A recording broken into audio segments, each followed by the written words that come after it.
شروع اللہ کے نام سے جو بڑا مہربان نہایت رحم فرمانے والا ہے۔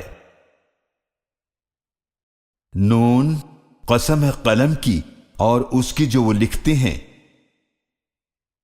اے محبوب صلی اللہ علیہ وآلہ وسلم، اپنے رب کے فضل سے آپ مجنون نہیں ہیں، اور بے شک آپ کے لیے کبھی نہ ختم ہونے والا اجر ہے، اور بے شک آپ اخلاق کے اعلی مرتبے پر ہیں۔ تو ان قریب آپ بھی دیکھیں گے اور وہ کافر بھی دیکھ لیں گے کہ تم میں سے کون مجنون ہے۔ بے شک آپ کا رب خوب جانتا ہے اسے جو اس کے راستے سے بھٹک گیا، اور وہ ان کو بھی خوب جانتا ہے جو ہدایت یافتہ ہیں۔ تو آپ جھٹلانے والوں کی بات نہ مانیں۔ وہ لوگ تو چاہتے ہیں کہ آپ نرمی اختیار کریں تو وہ بھی نرم پڑ جائیں گے، اور آپ بات نہ مانیں کسی ایسے شخص کی جو بہت قسمیں کھانے والا، بہت گھٹیا ہے، جو بڑا ہی عیب نکالنے والا، چغل خوری کرتا پھرتا ہے، بھلائی سے بہت روکنے والا، حد سے بڑھنے والا، سخت گناہ گار ہے۔ بد مزاج اس کے علاوہ بد اصل بھی ہے۔ وہ سرکش اس لیے ہے کہ وہ بڑا مالدار اور اولاد والا ہے۔ جب اس پر ہماری آیتیں تلاوت کی جاتی ہیں تو کہتا ہے کہ یہ تو پچھلے لوگوں کی کہانیاں ہیں۔ ہم ان قریب اس کی ناک پر داغ لگائیں گے۔ بے شک ہم نے انہیں اسی طرح آزمایا ہے جس طرح ہم نے باغ والوں کو آزمایا تھا جب انہوں نے قسم کھائی تھی کہ ہم صبح ہوتے ہی ضرور اس باغ کا پھل توڑ لیں گے، اور استثناء نہیں کیا، انشاءاللہ نہ کہا۔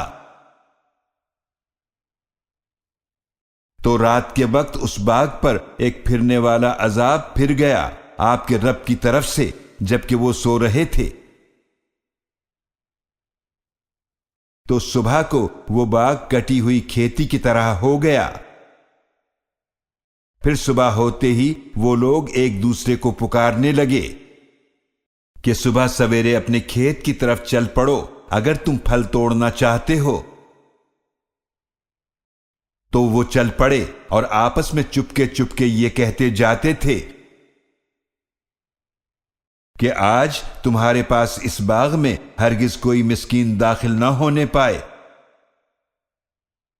اور وہ صبح سویرے یہ سمجھتے ہوئے نکل پڑے کہ وہ مسکینوں کو روکنے پر قادر ہیں۔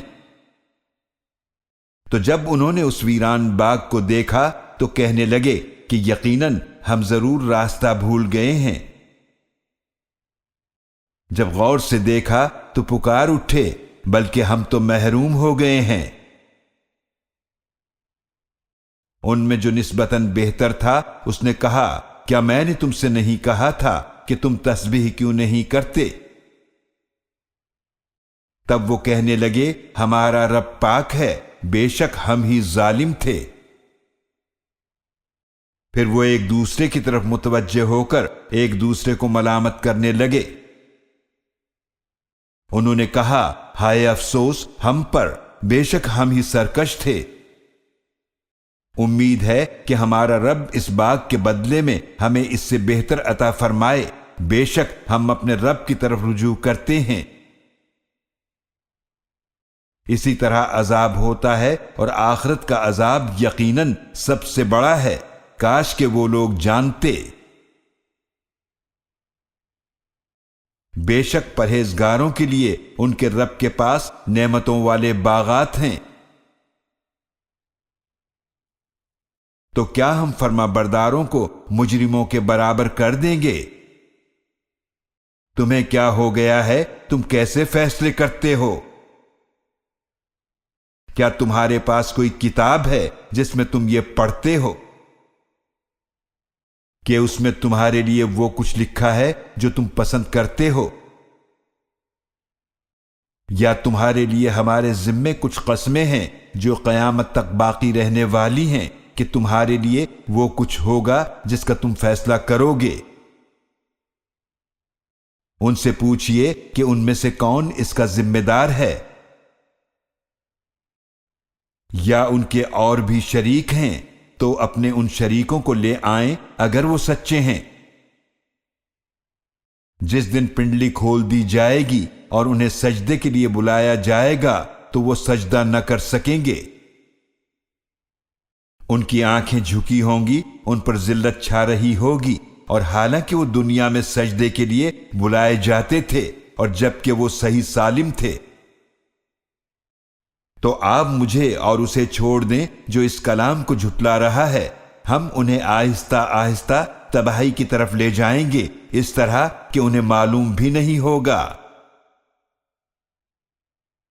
اور میں انہیں مہلت دے رہا ہوں، بے شک میری تدبیر بہت مضبوط ہے۔ کیا آپ ان سے کوئی اجر مانگتے ہیں کہ وہ تاوان کے بوجھ سے دبے جا رہے ہیں، یا ان کے پاس غیب کا علم ہے کہ جسے وہ لکھ رہے ہیں؟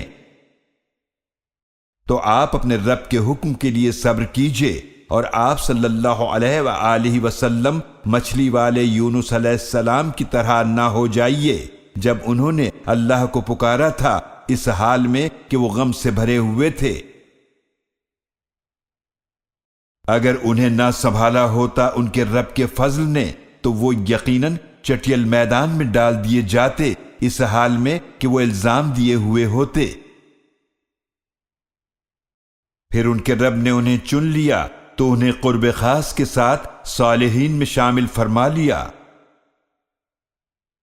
اور وہ لوگ جنہوں نے کفر کیا ایسا لگتا ہے کہ وہ آپ صلی اللہ علیہ وآلہ وسلم کو اپنی تیز نگاہوں سے پھسلا دیں جب وہ قرآن کو سنتے ہیں، اور وہ کہتے ہیں کہ یقیناً یہ تو مجنون ہے،